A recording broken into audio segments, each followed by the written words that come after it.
Didn't even the bodies weren't cold. The body count was not even complete. Gun control laws, tightening up restrictions would not have prevented what had happened in Las Vegas this week. Catch it all right here on 910 AM Superstation.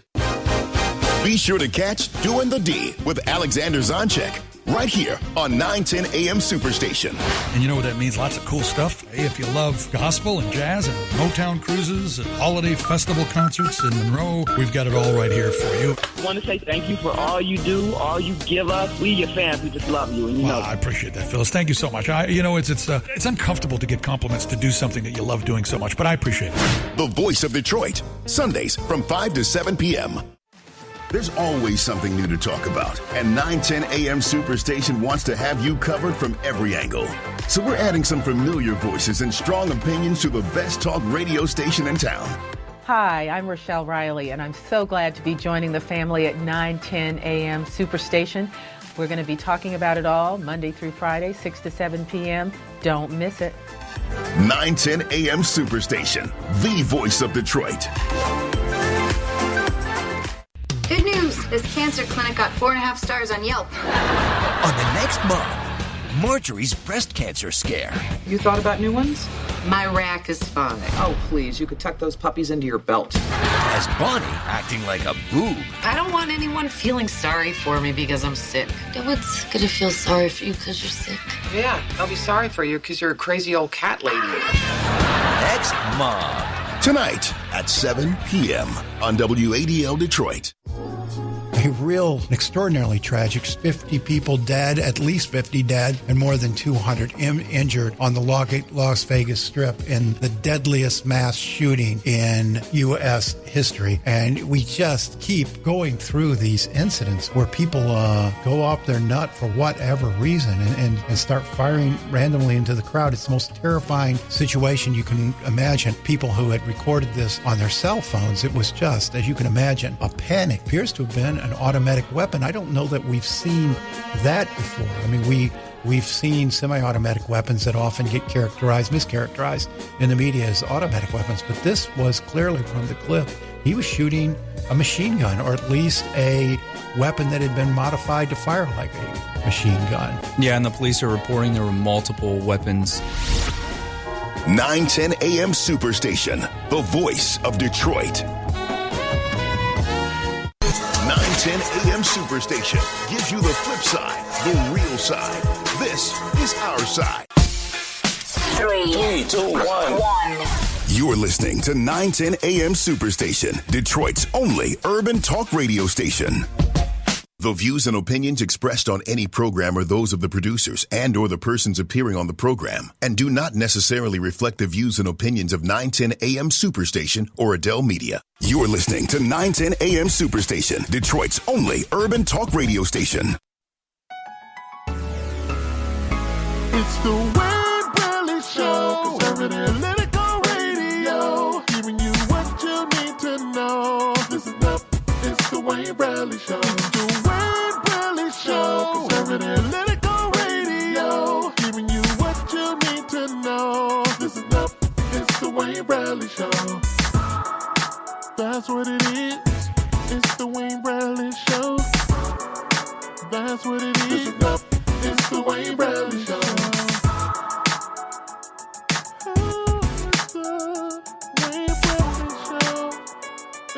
And welcome to the Wayne Bradley Show here on a Sunday afternoon. I got to tell you, it feels good to be in the studio at 1 o'clock as opposed to 5 in the morning. So I'm happy to hear everyone. Thank you for listening in today. We've got an exciting show. We're going to recap a lot of the things we talked about during the week. I've got someone in the studio with me. We're going to talk a lot about gun control, these laws that have been proposed and things they want to do to make us safer, I guess is the way they look at it. Also, I've got to start off the afternoon with a big smile on my face as I look at my guest Terry Johnson here with his green and white hat on. It's a great day to be a Spartan. Every day is a great day to be a Spartan. It's a great day to be a Spartan. So I am. We're gonna have a good day, a good Sunday here, and just discuss all the issues. Terry, welcome to the show. Thank you, Wayne. Always a pleasure to be here. Yeah, I mean, before we get into all the more serious issues of gun control of the day, How did you feel yesterday when those Spartans pulled off that victory? Because, I mean, there was a lot of arrogance going on with the Wolverines, a lot of scum. You know, the interesting thing is, Wayne, I was not surprised, and any Spartan fan is not surprised because we know that Michigan is not that good. They know they're not that good. And if you look back in recent history, because, you know, they're going to go way back to when they we go to were the 50s or something, when they played leather helmets or something like that. That's the storied program view of them, is when they were in leather helmets. But in my lifetime, I can say that, and I'm not that old. I'm not in my 60s by any stretch of the imagination. But I can say in my lifetime, Michigan State has won more national championships than Michigan. It feels good. And, you know, I just but here's a question for a later show, Wayne.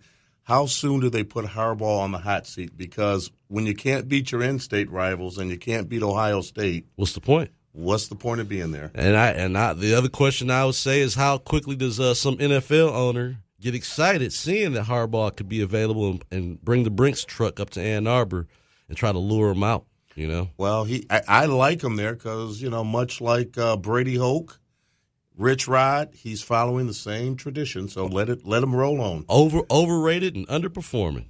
And in his case, overpaid. Oh. I appreciate it. So, yeah, this week was there was an awful tragedy in Las Vegas. And I guess that's what I brought you on to. For people listening, Terry Johnson is a gun rights advocate, an attorney, an entrepreneur that's dealing in the gun rights and the industry, I would say. And so it was important for me to bring you on today because, we've had a whole week now almost of debate.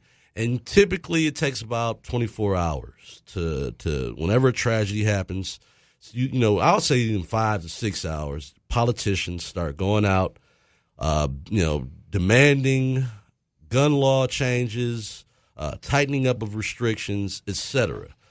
Hillary Clinton, I think, made the most telling statement when she said, you know what, we need time to grieve. We're not going to go political, and then attack the NRA in the exact same tweet. Well, the interesting thing is, and when you've fired a gun before, before the shell casings hit the ground, these people are out here talking about gun control. And if you really think about it, this has nothing to do with the weapon of choice that this individual used. I mean, let's face it, number one, he is a licensed pilot. Mm-hmm. And as a licensed pilot, he could have done a couple of things. He could have gotten in his aircraft, his private aircraft. Which he had, private aircraft. He had the means. He could have flown right into the 22,000 people that was there.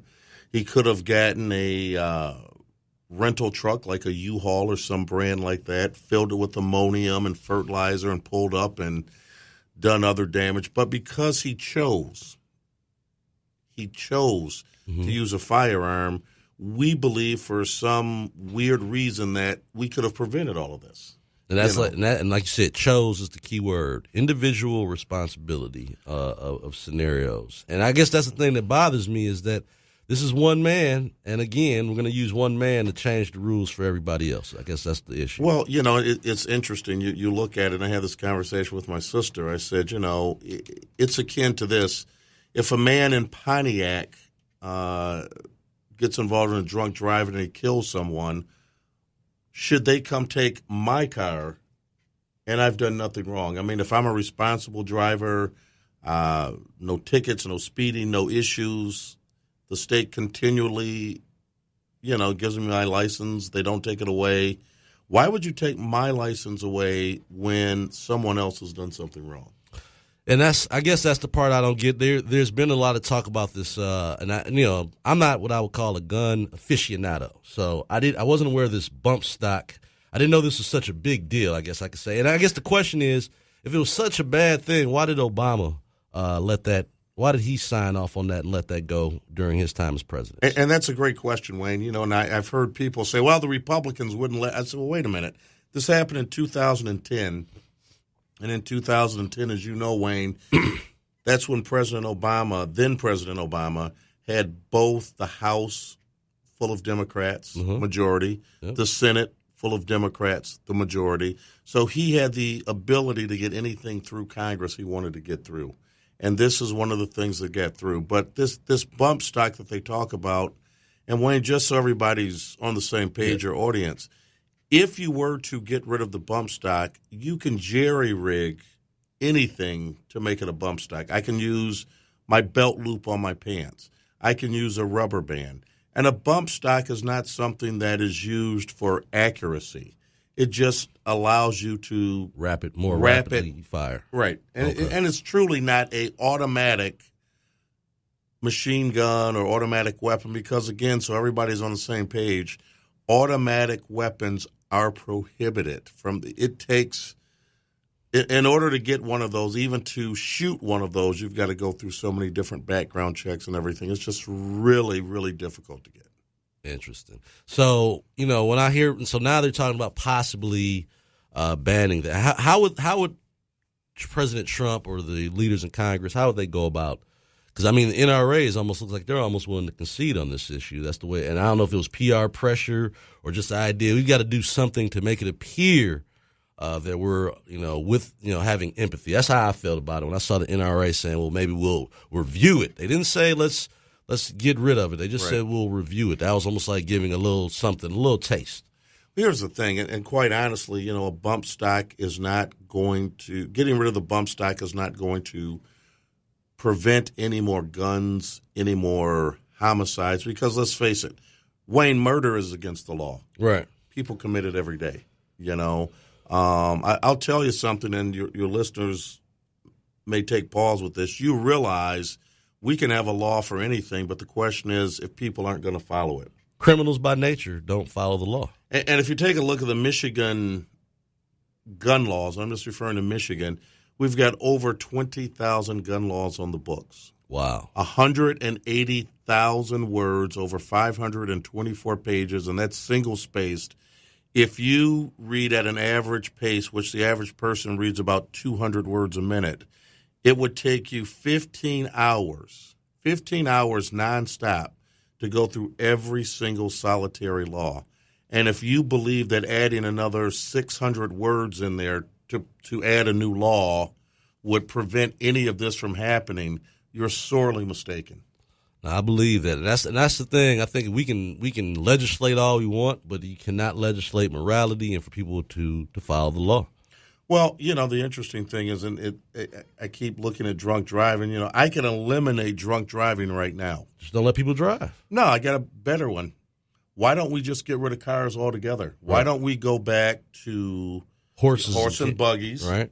And that way, when I get drunk, I can hop on the horse. The horse, for the most part, knows his way back home, right? And if something happens, it's just me, not a whole group of people at 70, 80 miles an hour. But for some reason, in America, when something happens, our moral barometer has moved. Where we used to say, hey, look at what this person did, the first thing the media runs out and does now, they say, who can we blame? Right. And why don't we blame the person that actually did the act? Not the gun, not the tool they used, not the NRA or anybody else. Let's talk about the man himself and what he did. Now, I'm not a conspiracy theorist much, but this scenario just does not sound we haven't got all the details, but they don't have a motive really for this. And he didn't have a background of like being some kind of extremist. From the way it sounds, he sounded like he lived a pretty good life. He drank and gambled and, went out with women all across the globe. So, it doesn't sound like that would be a person that would be ready to kill himself. So, what do you think goes, what do you think goes into the mind of someone that would do something like that? And at that, again, at that point, he doesn't seem like he's in bad shape. He hadn't gambled all his money away or anything like that. Right. And then usually what they'll do is they'll take it out on themselves usually. They won't go and destroy, like shoot into a crowd like that. What do you think goes into the mind of someone like that? Wayne, as a criminal defense attorney, I've had the opportunity to represent some of the coldest, most calculating people in the world. Mm-hmm. And I can't answer that question. Right. We all know people that we think are good people or people that we think are the devil. Right. And when something happens on every news station, they always put the microphone in front of someone and they say, I never knew Johnny was that way. He lived next door to me. I had no idea. We truly don't know how people are and what's in their heart. And until we do, there's no way to legislate, as you said, morality. There's no way to legislate that.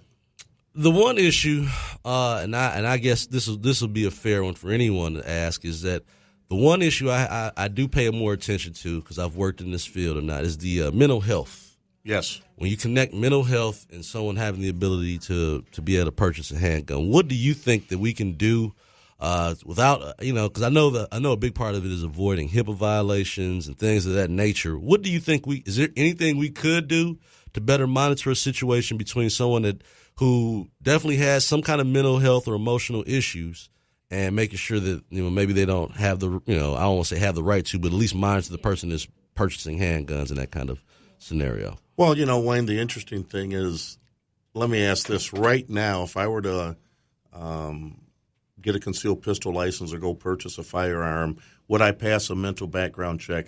I would. Some people would say I don't. I'm a little nuts, but that's okay. But yes, I would pass a mental background check. But here's the question: what happens 5 years from now? What if something goes awry 5 years? There's nothing you can do about that. Right. I still have the ability, because I've already got firearms at that point. Right. When a background check is done, and people will again have a misconception that background checks are something that basically are very easy to pass. They're not.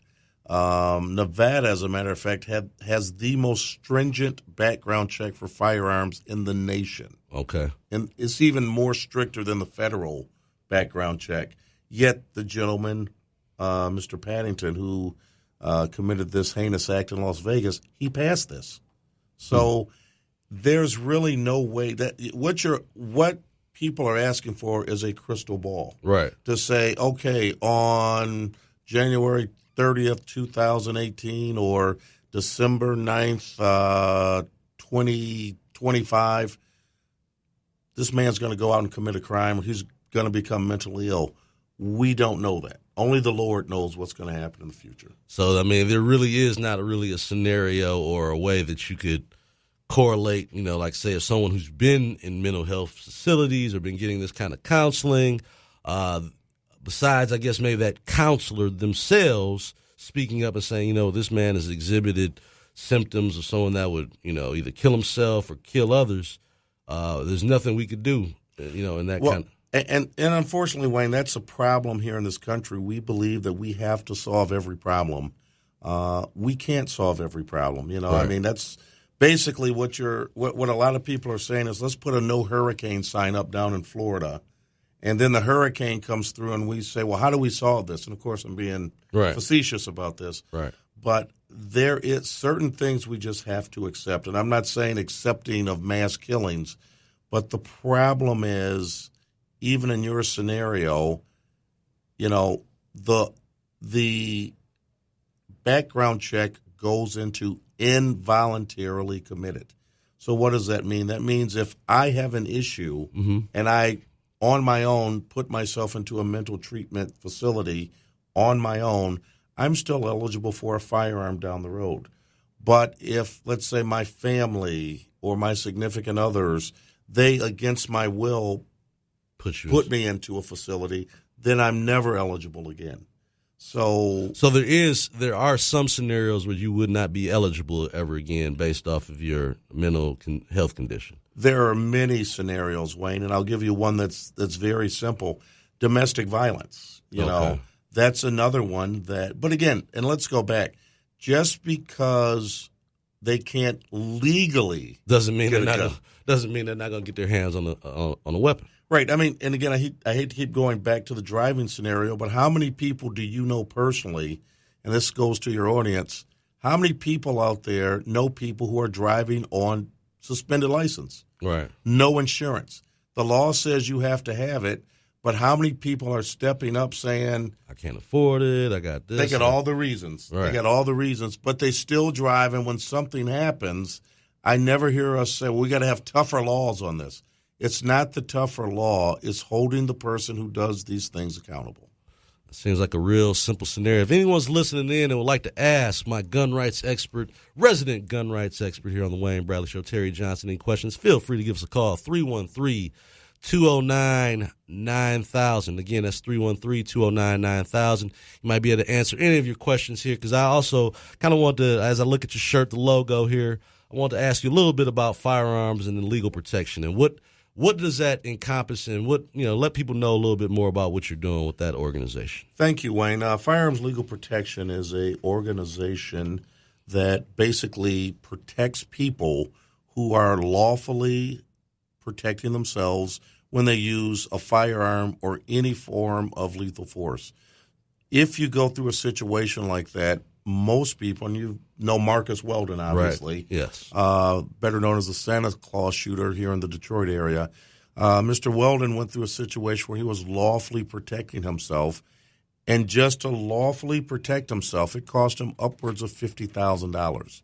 What we do is provide uncapped attorney's fees, bail bonds, up to $250,000, things along those lines for our members, and we do it at a very, very low price.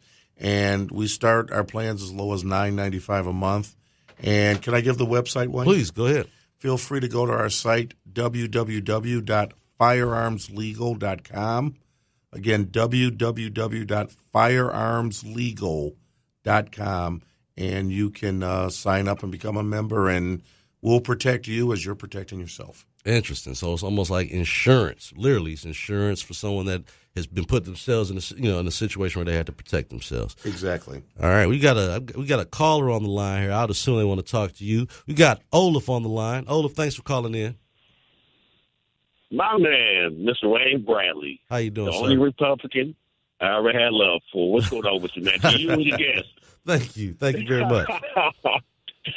My man. Well, as a licensed CPL holder myself since 2007, I've never had any problems in terms of having to defend myself with it, thank God, or anything like that. But I'm down for the gun rights and everything else. I think you should be able to legally purchase a gun if you're a sane person, carry a gun if you have the proper credentials and proper papers, and I'm all well and fine and dandy with that. But let me ask you a question real quick, brother.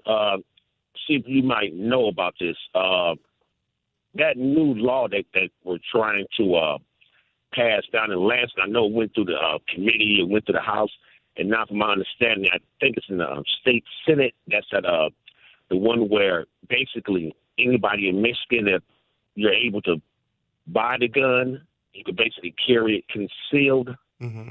I think it's called the constitutional carry law that they're trying to pass. Do you know what's going on with that? Sure. Olaf, this is what's going on right now. That bill has passed the House. It has been sent to a committee in the Senate, and it's my understanding is that they have no intention on taking that up at this point. Wow. Yeah. So are you serious? So yes. So it's just basically just sitting in the Senate, and they're not really deliberating on it then? That is correct. And my understanding, they have no desire to do anything with it. So it's a strong possibility it's going to die. Mm. Okay. I'm kind of surprised being a Republican-led Senate and, the Republican governor. I thought it would have just flew through. Actually, I'm kind of glad it didn't, because to a certain extent, too, because basically buying a gun and just straight up carrying and everybody carrying, and police don't know if you got a gun in your car, and it's not going to be attached to your plate. Let me say this. One, it's not attached to your plate now, and that scenario, the police don't know. And let's be real. You talk to any police officer. No. You have a CPL. Yes, it is attached to your plate. No, that's been changed. That changed about 3 years ago. So that's not even current law. So if you have a CPL, you're pulled over. They don't know. But here's the interesting thing you gotta keep in mind. I didn't know that. Okay. The police always assume there's a weapon in the car, whether they tell you or not, whether you tell them or not. Mm-hmm. That assumption is always there. So if you find a police officer who says, well, I didn't know he had a gun, I was surprised he didn't disclose, that's because most states do not have the law that you have to disclose that you have a firearm. Michigan is one of the few that do. And let me just say this, because I know Wayne's got a few other callers. Open carry you can still open carry in Michigan without a CPL. And this bill is just making that, you can't go to the same places you could if you had your permit, just as an FYI. Excellent. Mm-hmm. Well, thank you. Exactly. Well, thank you, Ola, for calling in. Good. Okay, you know what, brother, we'll kick it next. Are you going to be on next? I know I've been listening to you in the morning, too, on my way to work. Yes. And, I'm going to be on for the next hour. I'm going to be on for the next hour, so hour and a half. So if you want to call back in, we're just I got to get through these calls here before our first break. But thank you so much for calling in, Olaf. I hit you back. Thank you, man. All right. We're going to go to Yvonne on the line. Yvonne, thank you for calling in. Oh, hi. I have two things. I want some clarification because I don't understand it. I want a gun, but do I have to get a permit to buy a gun now? I don't have to get a permit? In order to purchase a firearm, and do you have I'm assuming you don't have a concealed pistol license. And if you don't. I don't have a gun at all. Okay, then what you have to do, if you're trying to buy a handgun, you have to go to your local police station. May I ask what city you live in, ma'am? I live in Radford. Okay, you have to go to the Redford police station and ask them for a 30-day permit. Now, that is if you're buying from a private individual. If you're buying from a private individual, let's say you wanted to buy my gun or Wayne's guns or your neighbor's guns, you'd have to go there. No. You have to go there and do what's called a 30-day permit, okay? What if I don't want to buy from a licensed gun dealer? If you want to go to a licensed gun dealer, they will run a background check on you there, and you'll be determined whether or not you're able to possess a firearm. And that's a big difference from carrying concealed. So if you want to go to a licensed firearm dealer, you can go there, and they will run a background check, and you can avoid going to the police station. Okay. And the other thing, if you buy the gun that way from a licensed dealer, can I have to have it concealed, or do I have to show it all the time? Well, it depends on what you're trying to do. If you're taking it outside the house, you don't need a license to open carry, but there are a lot of restrictions on open carry that you need to be aware of. It's a tremendous amount of restrictions, and if you have a concealed pistol license, there's fewer restrictions, but the ones that are out there you need to make sure you're educated on. I'd strongly suggest taking a very good class, a very good concealed pistol license class, and anybody you recommend? There's a couple people right at the top of my list. There's Rick Ector. He's at Detroit CCW. Good friend of mine. As a matter of fact, I'll be leaving here shortly to go do the legal portion of his class. I know he's a phenomenal instructor and does a great job. And one other thing I want to say, I lived in Detroit, and I was one of those people where my insurance was unaffordable. Mm-hmm. See, the wrong thing about the insurance is they mandate, it is the law requirement that you must have car insurance. But on the flip side, on the end of that, they don't mandate that the insurance companies make it affordable. My nephew was trying to get insurance on a 2003 car. He's 18 years old. He got quotes of $10,000 every 6 months. The car only cost him $3,000. They'll never put those quotes in print, though, because it's illegal to quote somebody something that ridiculous. And I called the insurance company back and said, "Would you send me that quote on my email?" They would never send me those quotes on the email. So these young boys who are out here trying to get a job, so they go buy them a little raggedy hoopsie, not something expensive, so they can get back and forth to work. They're restricted from even working because, number one, they can't have insurance. Well, Yvonne, it shouldn't be that way. It's so unfair and so biased. Yvonne, all I can tell you on that insurance issue is just keep paying attention, because Tom Leonard, the Speaker of the House from the Republican Party, is working with Mike Duggan to improve that. So hopefully over the next couple months we'll get some relief on that. But count on the Republicans to clean up that mess. So thank you so much, Yvonne. One other thing, they cannot take away their coverage, because now it's a fake insurance. Well, you can't have. It seems like you want lower insurance. You can make it legal and fair. Okay. All right. You can make it fair.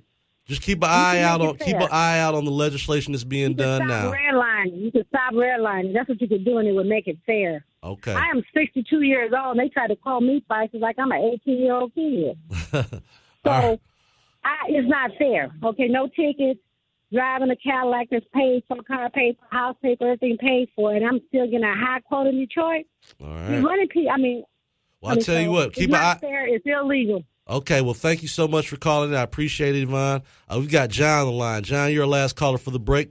You're talking with Wayne Bradley and Terry Johnson. Hey, Wayne, what's up, fella? How you doing? And your guest there. How you doing? How you doing, sir? Okay. I want to do a reality check with you gentlemen. Okay. Just say all of those folks out there had an assault weapon. What's an assault weapon? They could have took it. Some people out there got shot. They could have took him down. No, sir. All 10,000 of them. No, sir. All 10,000 of them. No, sir. Yeah, they could have took him down. No, man. sir. Yeah, no, sir. Yeah, no, sir. Okay. You know why? He's on the 32nd floor. Unless you are sniper trained. Hear me out, sir. Yeah, that sounds convoluted and preposterous, right? John, you know what? We're going to the break. That is exactly how y'all sound. All right. With them rifles and assault rifles. That's how y'all sound. All right, I tell you what, John, we're going to a break. If you want to call back in and leave some more of that commentary, I'm okay. But yeah, that wouldn't have happened in that scenario. But thank you for calling in, and we'll be right back from the break. You're listening to the Wayne Bradley Show on 910 a.m. Your Superstation. It's the Wayne Bradley Show, conservative political radio, giving you what you need to know. Listen up. It's the Wayne Bradley. This is Gene Zamler for 1-800-Lawyers, the Michigan law firm representing individuals injured in automobile accidents. If you have been injured in an automobile accident, you need to call 1-800-Lawyers. Auto accidents are serious. Lost wages, loss of your career, or worse. Our firm has won millions of dollars for people all across Michigan who have been injured in automobile accidents. Our attorneys are aggressive and won't back down to the insurance companies. To get the money you deserve, call 1-800-Lawyers. They're moms and dads, sons and daughters, business owners, volunteers, friends, and neighbors. They're young, old, and somewhere in between. They're people from all walks of life, each on their own journey. There are 996,000 unique reasons why Priority Health works to offer Michigan the best health insurance possible. Because we care about our members' health as much as they do. Priority Health, a healthier approach to health care. If the conversation is hot and the lines are jammed, give us a try at 313-778-7600 or 313-778-7601. That's 313-778-7600 or 313-778-7601. 910 Superstation is off the chisane. 910 AM Superstation is the voice of Detroit, and we want to hear what you have to say by any means necessary. 910 AM Superstation is the voice of the people. Don't believe me? Just listen. Great programming. Inspirational. I know there's some good info on 910 AM Superstation. The latest promo for the 4 to 7 slot at the end says, the Goon Squad's on speed dial got me listening to reruns up to the dial. OMG. A-listers on the radio. So when you think of 910 AM Superstation, we want you to tune in, call in, and don't forget to find us on social media. 910 AM Superstation is the voice of the people. Don't believe me? Just listen. I listen all the time. Great radio personalities. The new mobile site is incredible. With the visual live feed, this is a whole new level for community broadcasting. I'm also very impressed with the Bible section present both in a written and audio format. 910 AM has really stepped it up to a whole new level. Tune in, call in, and don't forget to find us on social media. There's always something new to talk about, and 910 AM Superstation wants to have you covered from every angle. So we're adding some familiar voices and strong opinions to the best talk radio station in town. I'm Republican, from Detroit, and I'm black. Yeah, that's right. Different perspective, different view. Don't miss the Wayne Bradley Show on Superstation 910 AM. From 7 to 9 a.m., we'll have the editor for the Detroit News, Nolan Finley. This is the most volatile time in the country in my professional career. And, that generates a lot of news, a lot of stuff to talk about. Followed by the one and only David Alexander Bullock from 9 to 11 a.m. The People Show, man, we bring it to you live and in full effect. The always insightful and controversial Steve Niebling from 11 a.m. to noon. And I do want to hear from you what you want to hear from me. Bankalei Thompson from noon to 2 p.m. This is the platform where we delve into the facts and informed opinion. We ask the tough questions. The Cliff Russell Show from 2 to 4 p.m. I don't care how much you know until I know how much you care. Spud from 4 to 6 p.m. Detroit's only African-American talk station, 24/7 Spud is here. Rochelle Riley from 6 to 7 p.m. I want to stress that this adventure is about life in Detroit and Michigan. And Cliff Woodards from 7 to 9 p.m. So this is it, y'all. We are the only talk radio station for African-Americans in this market. 910 AM Superstation, the only African-American talk radio station in town. It's the Wayne Bradley Show. Conservative Political Radio. Giving you what you need to know. Listen up. It's the Wayne Bradley Show. It's the Wayne Bradley Show. And welcome back to the Wayne Bradley Show here on 910 AM, your Superstation. I'm live with Terry Johnson in the building, and we've got one more call for him before he gets away because he's a busy man out here. David, thanks for waiting on the line. David. Hello? How you doing? Hello. Hello, sir. How are you doing? Wayne? Yes, sir. Pretty good, Wayne. How about yourself? I'm doing good on this Sunday. Feeling good for a Spartan. Oh, okay. That's good. Yeah, they won yesterday. That's good. I like the Spartans, too. I always preferred them over Michigan. Well, you're already winning. You're already winning. You're already winning in my book, buddy. Okay, good. Okay, let me talk about the subject of gun control. Mm-hmm. Let me say this.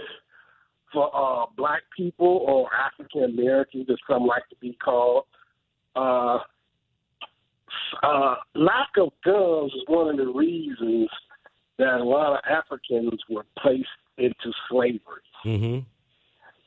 African kings raided their own villages under their kingdom, and those Africans that were captured didn't have guns to defend themselves against the king's men. So, black people shouldn't be talking about gun control because that's what put them in slavery.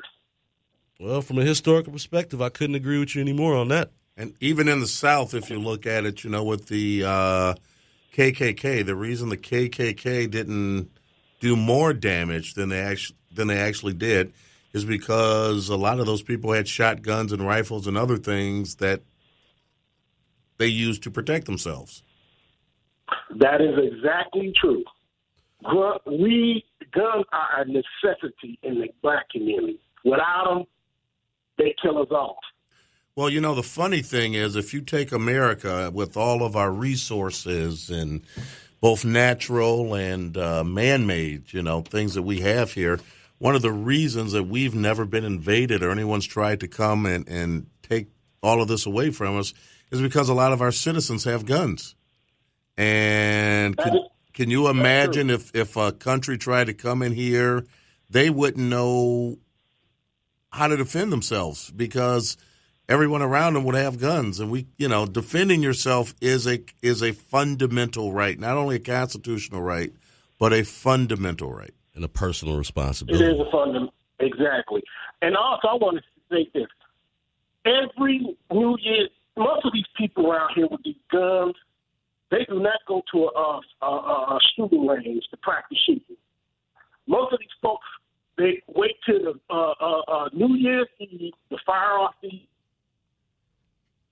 This has been going on for the past 70 years, and no government or politician has tried to stop it. They could bring a commercial, say, hey, no shooting, don't fire your weapon in the air. Because guess what? You shoot a bullet, it comes back down, it damages cars, it damages roofs on homes. But nobody ever talked about that. Yeah, no, I agree. That's been a tradition. I'm 40. I can't remember a year in my life when I lived in Detroit that people didn't shoot up in the air on New Year's Eve. It's been happening. Yeah. Yep. It's been happening, and it's ridiculous. 4th of July, the whole nine. The 4th of July, after about 1 o'clock, the fireworks are done, and it's guns blazing. So no, that's nothing new. And you're right, people don't talk about that enough. So, David, thank you for calling in today. I appreciate it, and keep listening to the Wayne Bradley Show here on 910 a.m. Will do. Take care, Wayne. Thank you. And Terry, I want to thank you for coming in on a Sunday. I know you're a busy man. Like you said, you're on your way now to go instruct a class. Give people one more time the website, so in case they have any questions about any of the work that you're doing or want to find out more about protecting themselves. They can go to firearmslegal.com. That's www.firearms, FIREARMSLEGAL.com, firearmslegal.com. And protect yourself. We'll be protecting you. And I just want to say thanks, Wayne, for having me on. Your listeners, they don't know what a gem they have hearing you because, you may say, well, he's a Republican. He's only coming from one angle. But, Wayne is very fair, very educated, and more importantly, Wayne is somebody that cares about his community. And you folks are very lucky to have him here in this city. So, Wayne, thank you very much. Thank you, my brother. And go green. Go white. All right, man, look at that. The phones start blowing up even more here. These guys, you're a hot commodity out here, Terry Johnson. Thank you, sir. Thank you, sir. All right. All right, so Terry's just walking out the building, so if it's a couple callers on here that we'll talk. We're going to talk a little bit more. I'm going to take these calls real quick, and then we'll go to the other interesting issues of the day. I know who that is. It's my guy, Walter. Walter, thanks for calling in. Oh, man, that was quick. I can tell the difference in a conservative brother on this station than some of the, a couple of them are gone, a couple of libs, No, that was a real conservative walking out the door right there. That's my guy. Yeah, but I can tell the difference in you being on here already. I know some of them used to filibuster my calls. They be looking right at it and just skip right over my name and get to some of the black race pimps. And by the way, they call us with race pimps, and the talk show hosts, some few of them were race pimps because they felt right at home with someone, but they didn't like me coming on here. But anyway, good riddance to one of them. Used to come on that morning segment, that morning slot. You know what I'm talking about. I hope he's listening. Hey, check this out, though. Go ahead. The guns. We hear all this nonsense about all common sense gun control. And I hope that some of them dumb, watered down Republicans don't be bewitched by some of this foolish talking about gun control. But I'm exposed to Democrat Party for what they are. That's right. I said it again. Democrat, fakercrats, snakercrats. Mm-hmm. Okay? All right. They the main ones, including when they had their boy Obama in office. And I know some of them still got a tingle up their leg for their boy Obama. And had a few tingles up their leg for Hillary because they still disenchanted that she lost against Donald Trump, even after some of them had predicted she's going to win. And some of the people at talk show hosts on, Hillary's going to win in a landslide. But this is what they keep talking. This is the part I don't like. The Democratic Party, who talks, they all of a sudden they want to be sentimental and emotional, and all of a sudden they got a concern about slaughtered people. Mm-hmm. Remember, on their platform, I'm going to make a lot of people mad with this one. Go ahead. On their platform, they are the ones who promote mass slaughter of innocent babies through abortion. And by the way, Planned Parenthood, I call it Plan to Murder Negroes in the Hood, Murder Hood. Uh-oh. They ain't saying nothing about Planned Murder Hood. They promote your taxes coming out of your pockets to pay for killing babies, especially black babies in the ghettos. And they ain't saying one word. You don't hear them talking about shut down Planned Murder Hood. They want our taxes to pay for it. Mm-hmm. Now they got this thing with Donald Trump paying for. Listen, all these women, sit down and shut up. It's not our job. And it's not our responsibility to pay for your contraceptives and all that fooling. You do it on your own time and with your own money. It's not the government's job to give you money. Yeah, see, the Democrats, they come up with the same old play card, say the same crap over and over. They're one of the biggest phoniest hypocrites you ever seen. That's right, plan to kill Negroes in the hood. Y'all ain't saying nothing about it. Well, hey, Walter, So, don't give me this crap about gun laws and slaughtered babies. Nancy Pelosi with her despicable self. What's the other clown? The rest of them, the Democrats, the Congress people, they ain't concerned about nobody being shot and what happened in California, because they don't cry out against murdered babies being slaughtered by the millions, and they ain't crying out about the murdered Christians by ISIS and the radical Islamic terrorism, which the average Democrat politician and some of their promoters, their voters, they do not want to say. I even tested a few of them. I want you to say radical Islamic terrorism. They would not say it. Couldn't even say it. Talking about you being a racist. Donald Trump is a racist. I want to hear one more person call this station talking about the Republican Party is racist. No, if you vote for the Democrats, you vote for the Ku Klux Klan and the biggest racist you ever seen. Say it party there. Platform is racist. Amen and amen. Thank you, Walter, so much for calling in. You're like my conservative backup brother, and I appreciate it. All right, let's go to Michael, because I think that's always fun going from. Hey, Michael, welcome to the show. Hey, man. So, to double off Walter a little bit, but on the whole guns right debate, somebody said something that was very impactful. So wait a minute. The Democrats tell us that Trump is a Nazi racist, but they trust him to craft the legislation to take away the guns? Don't you think if they really believe that we had an authoritarian in the White House, they would want people to keep guns? And what I try to tell people when it comes down to the gun rights debate or whatever is, if you go to Europe, our gun homicides are out of whack for, compared to England or Australia or Germany, but that's mostly because of the gang violence and the drug wars. If you take that out, America has a similar gun violence rate, homicide rate to the rest of the world. But here's what we don't have. You're 66% more likely in England to have somebody break into your house while you're at home. Why? Because they know you don't have a gun. Exactly. You are more likely to be a victim of a rape in England or Germany or Australia because they know people can't protect themselves. So what they want to do is they want to pass laws.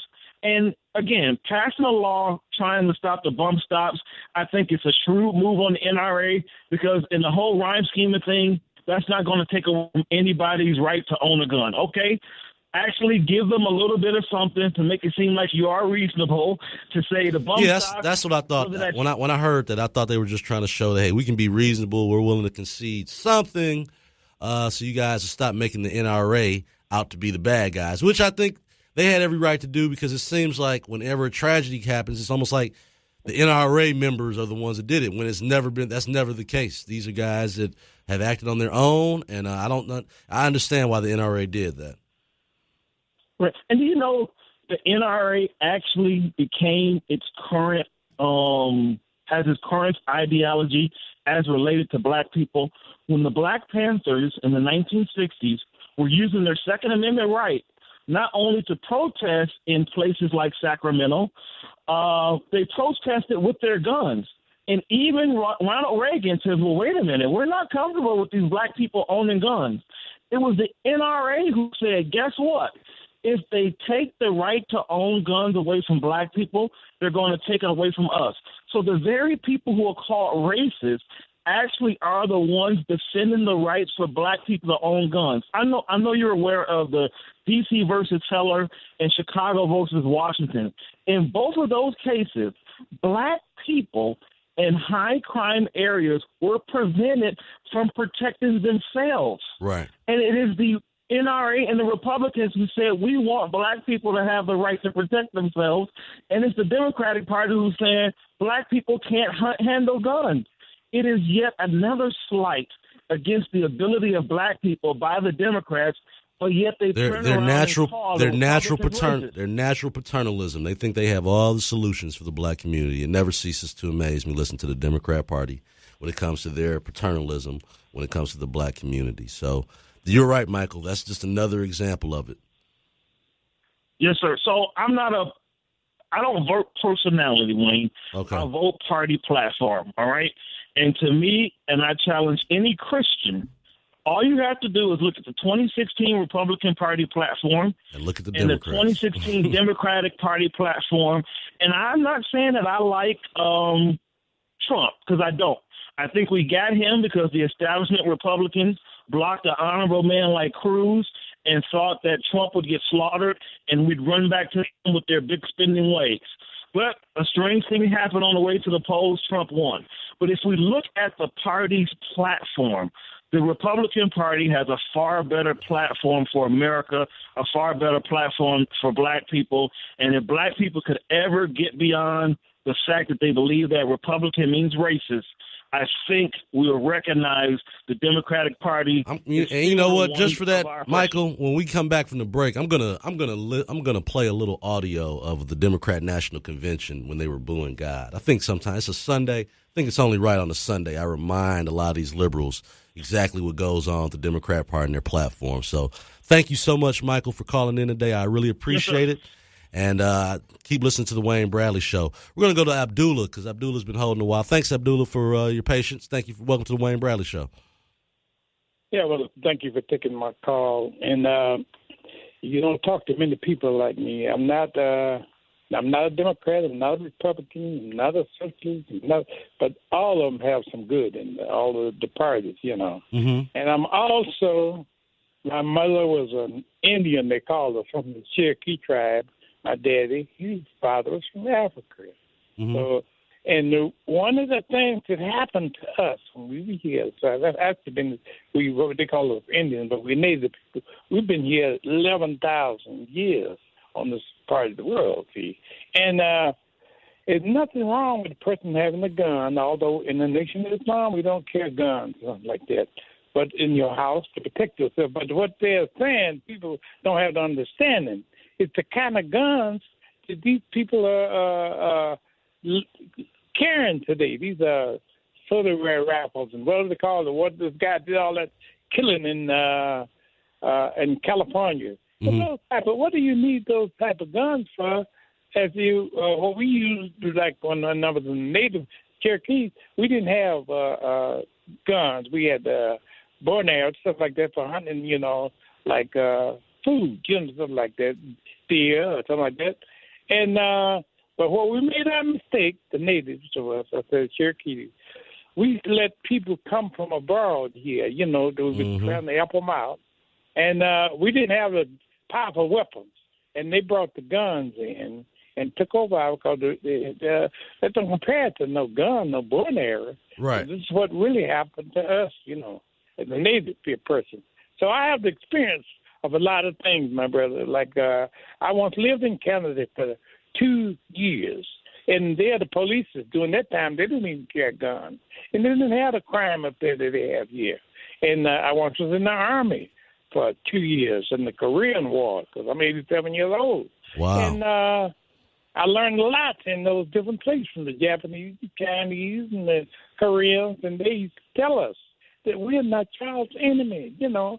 And they didn't like the way we were treated. Said when you get back home to where you go, your home, they gonna be making you go to the back door and can't drink out of the same water fountain. So why are you over here fighting for somebody to treat y'all worse than we treat y'all? And some of the people, I gotta tell you this right quick. Some of the brothers have stayed over there. You got people, they won't tell you that. You know, you got black people in Korea, and you got some of them in China. They got married to the women and stayed there. So we were treated better overseas, and we were treated back home. Okay. So this I want the people to know that, you know, from a native and African. I'm both. Well, and I definitely appreciate your perspective, sir. You know, we don't all have to have the label of Republican, Democrat, or whatever. And I appreciate the perspective you're bringing and some of the actual historical facts that you just brought to the table, sir. So thank you for calling in. And continue to listen to the Wayne Bradley Show. I appreciate it. Thanks, Abdullah. All right, we're going to bring in Dr. Mack. And I believe Dr. Mack is one of the people that loves to just talk bad to me. Dr. Mack, thank you for calling the Wayne Bradley Show. Well, you know, it isn't talking bad to you, young brother. It's talking truth to you. Now, various things. First of all, let's talk about this comment you made about the Democrats being paternalistic in terms of African Americans. All right, that is not only ignorant; it's misguided. It's not. That's misguided. How is it misguided when they think they have all the solutions for the urban community? No, hold it, Wayne, hold it. When you say thinking they have all the solutions, when the Republicans, Wayne, please let me talk. I know facts are not your friend. All right, okay? Go ahead. But when the Republicans for 7 years try to malign the Affordable Health Care Act on it's terrible, all right, with no viable alternative for replace and repeal, which was just a campaign mantra, when they had the opportunity to put a viable program in front of the United States government, in front of the people, they were not able to do so. That is paternalistic right there, Wayne, to say, trust us. When you've got a candidate for president who says he knows more about the military than any general, that is paternalistic, Wayne. When you've got a candidate for president that says black people in Detroit are living in hell, what the hell do you have to lose? Trust me, I'm the great white father. I know better than anybody else. I'm not going to tell you what my plan is for eliminating crime in the black community. Just trust me. But listen, all right, Dr. Mack. All right, I'll let you get a couple of those facts in there. That's your facts. All right, so we don't trust the black community. The black community does not trust Donald Trump. Wayne, those are not my facts, young man. No, those are your facts. Those are your facts, and I'm willing to give you those facts. You're not even letting me listen. All right, so wait a minute. Let's concede that those are your facts and they're true. All right. We don't trust Donald Trump. The black community didn't trust Donald Trump anyway. Unfortunately, they follow the Democrat Party mindlessly, giving away their vote, not thinking about who the candidates are. They just vote the D. That's why in Michigan right now, they don't want to get rid of straight ticket voting. You know why? I'm going to give you my examples of paternalistic. All right, go read Mr. Brewer, who was the Democrat chair for over 20 years here. He said that black people it would make it hard for them to vote if you did not have straight ticket voting. That's paternalistic. Okay. Now, Wayne. Am I lying about that? I'm just curious. Am I lying about that? Is that not paternalistic to think that black people couldn't vote without straight ticket voting? Wayne. Or if you don't have an ID, that somehow that's only hurting black people? Young man, I'll ask you a question if you give me an opportunity. Go ahead. I know you don't like facts. You just answer the question. Stop giving opinions. You said I don't like facts. Give me answer that question. Answer that question. Wayne, I know you're being paid by the Republicans to run. It has nothing to do with that, Dr. Mack. Answer the question. Answer the question. Is it paternalist? Is it making it harder only for black people? You won't answer no questions. You're not answering any questions. In terms of eliminating straight ticket voting, Wayne, Go ahead. The Republicans' goal in that was to make it more difficult in terms of voting for black people. They wanted people to be more deliberative. What they were afraid of is black people straight voting Democrat. That's what that was all about, Wayne. Wait a minute. Again, you will not answer the question. Mark Brewer said that, not the Republican Party. He's the one that fought for it and said keep the straight ticket because the black people won't be able to vote. They'll have trouble voting. The lines will be too long because they'll be reading the ballot.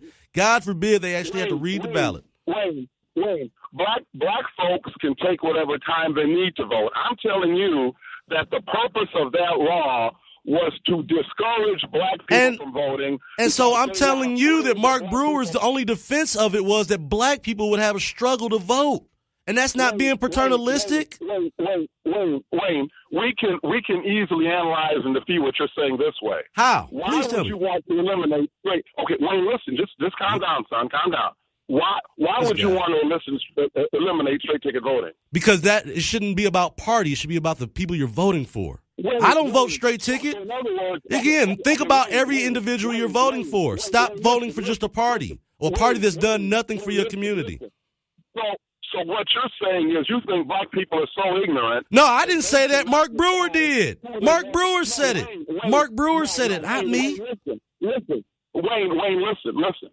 Without trying to eliminate straight ticket voting, black people, brown people, white people still have all the options in the ballot box. So why are they so scared to get rid of it then, Dr. Mack? What the Republicans wanted to do. Why are you blaming it on the Republicans when the attorney put it on the onus on black people?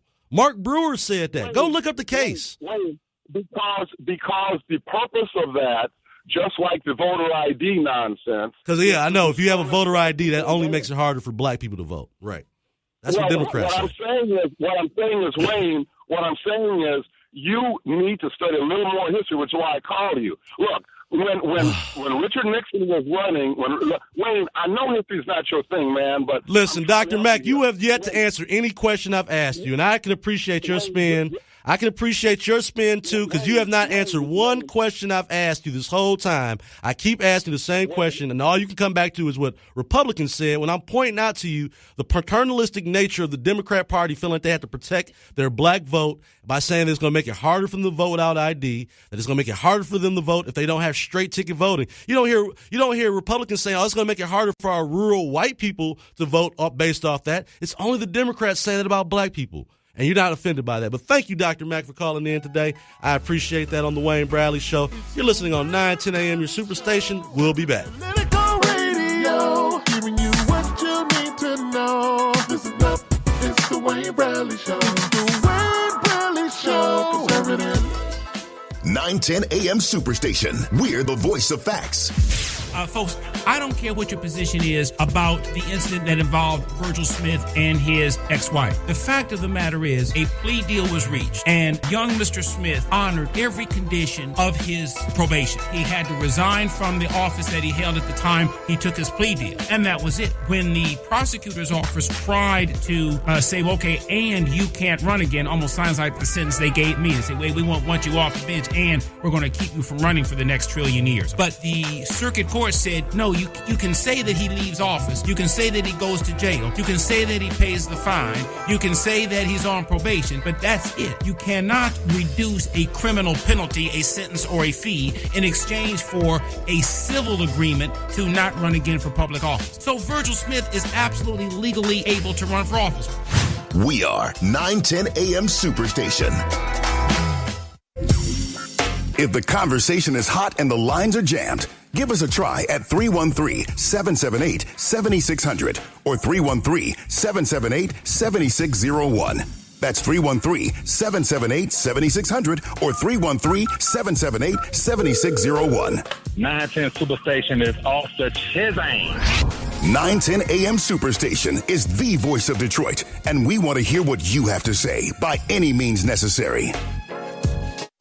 910 AM Superstation is in a league of its own. We are the only talk radio station in the Metro Detroit area sensitive to the African American community.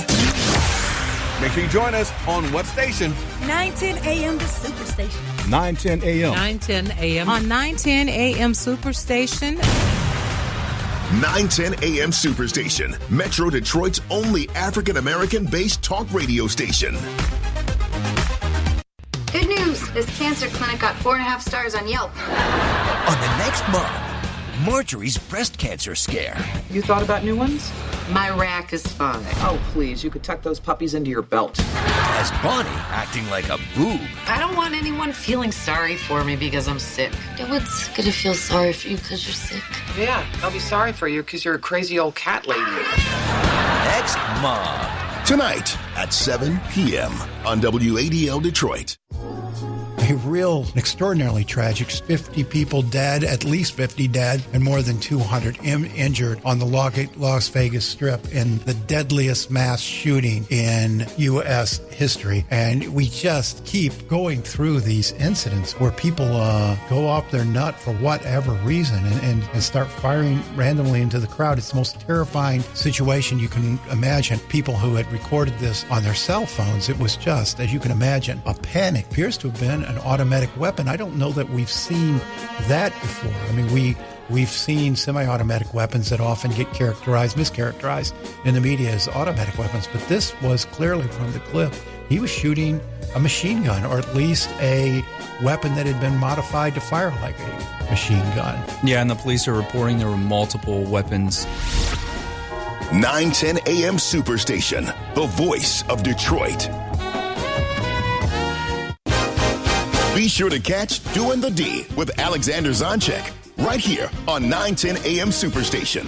And you know what that means? Lots of cool stuff. If you love gospel and jazz and Motown cruises and holiday festival concerts in Monroe, we've got it all right here for you. I want to say thank you for all you do, all you give us. We, your fans, we just love you. And you know, I appreciate that, Phyllis. Thank you so much. It's uncomfortable to get compliments to do something that you love doing so much, but I appreciate it. The voice of Detroit, Sundays from 5 to 7 p.m. 910 AM Superstation is the voice of the people. Don't believe me? Just listen. I listen all the time. Great radio personalities. The new mobile site is incredible. With the visual live feed, this is a whole new level for community broadcasting. I'm also very impressed with the Bible section present both in a written and audio format. 910 AM has really stepped it up to a whole new level. Tune in, call in, and don't forget to find us on social media. We're the hottest station in town. Whatever you need, it's right here on 910 AM Superstation. The most powerful voices in the urban community. 910 AM Superstation gives you the flip side, the real side. This is our side. 3, 2, 1. You're listening to 910 AM Superstation, Detroit's only urban talk radio station. You're listening to 910 AM Superstation, Detroit's only urban talk radio station. It's the Wayne Bradley Show. Analytical radio. Giving you what you need to know. Listen up. It's the Wayne Bradley Show. It's the Wayne Bradley Show. Analytical radio. And welcome back to the Wayne Bradley Show on 910 AM, your Superstation.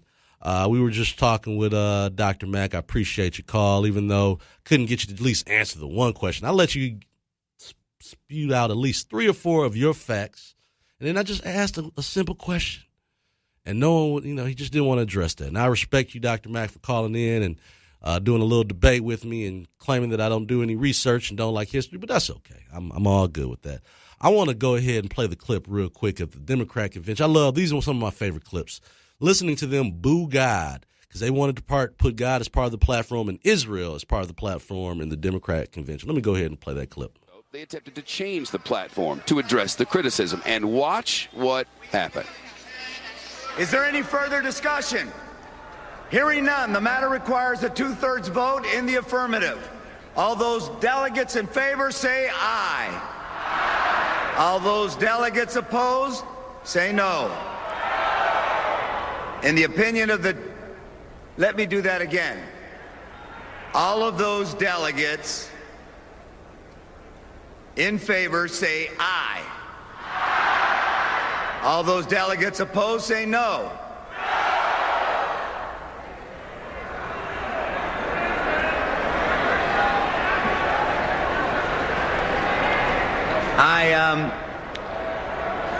I guess... Let them do what they're going to do. I'll do that one more time. All those delegates in favor say aye. All those delegates opposed say no. In the opinion of the chair, 2/3 have voted in the affirmative. The motion is adopted, and the platform has been amended as shown on the screen. 2/3. Some questions, I suppose, about whether they really now there got you go. the 2/3. I mean, I've never heard such a hard time to get an amendment approved that includes the words God or Israel in it. But obviously, the Democrat Party has issues with both of those groups of people, Christians and Israel, and I wouldn't want to be associated with a party like that as a Christian. I would have an issue with that. And when we talk about abortion, obviously, and a host of other issues, but that's pretty sad at this point now, where you're booing God and booing Israel at your Democrat convention. So. Like I said, these are the things that are pretty much commonplace now in the Democrat Party. Now, I'm going to talk about something that I thought I was kind of done talking about, but I guess we just can't leave it alone because, again, we're in football season, and every week there's new players that get signed and don't get signed. But Brandon Weeden went to the Tennessee Titans this week, and it put in a system that would fit Colin Kaepernick's skills way better than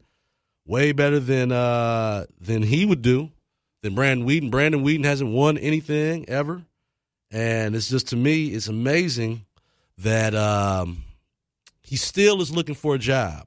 Now, what I am going to say is that he is also promised, Colin Kaepernick said now that he will stand.